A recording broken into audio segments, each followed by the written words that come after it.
ইরানের ক্ষেপণাস্ত্র হামলায় ইসরায়েলের বীর সেবা এলাকায় শিল্পাঞ্চল ব্যাপক ক্ষয়ক্ষতি হয়েছে।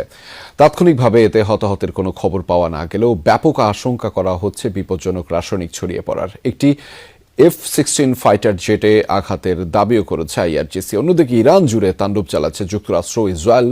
প্রাণহানির শিকার কমপক্ষে 8 জন। আবারও যৌথ বাহিনীর টার্গেট খুজেস্তানের পানি শোধনাগার। তেহরানে হামলার নতুন ওয়েভের কথা জানিয়েছে তেল আবিব।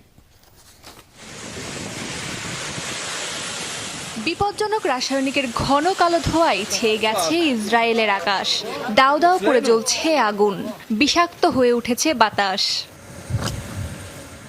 ইরানের ছোড়া ব্যালিস্টিক ক্ষেপণাস্ত্র হামলায় ব্যাপক ক্ষতির শিকার বীরসেবার নিয়ত হোবার শিল্পাঞ্চল।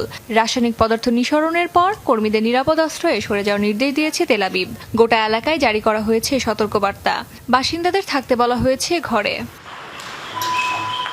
ইসরায়েলের হাইফা সামরিক ঘাঁটিতে টার্গেট করা হয়েছে ইলেকট্রনিক ওয়ারফেয়ার ও রাডার সেন্টার।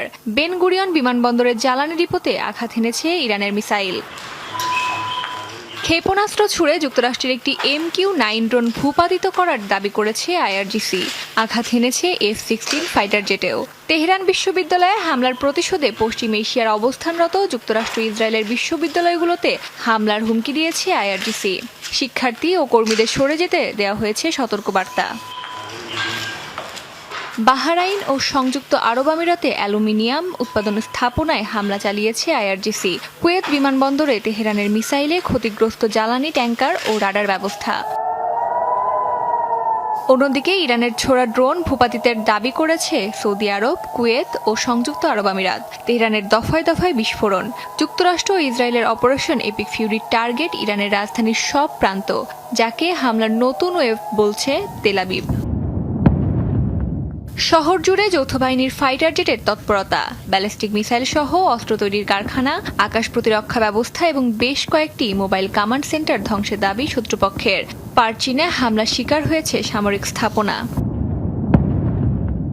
আক্রান্ত কেরমানশাহ, মাসহাদ, ইস্পাহান, তাবরিজ, সিরাজ সহ বিভিন্ন শহর। বন্দর আব্বাস ও গিলানে হামলায় প্রাণ গেছে 7 জনের, আহত 9 জন। সাফত শহরেও হয়েছে প্রাণহানির ঘটনা। খুজেস্তানে হামলার শিকার আরও একটি পানি শোধনাগার। অস্মিতা বিশ্বাস, যমুনা নিউজ।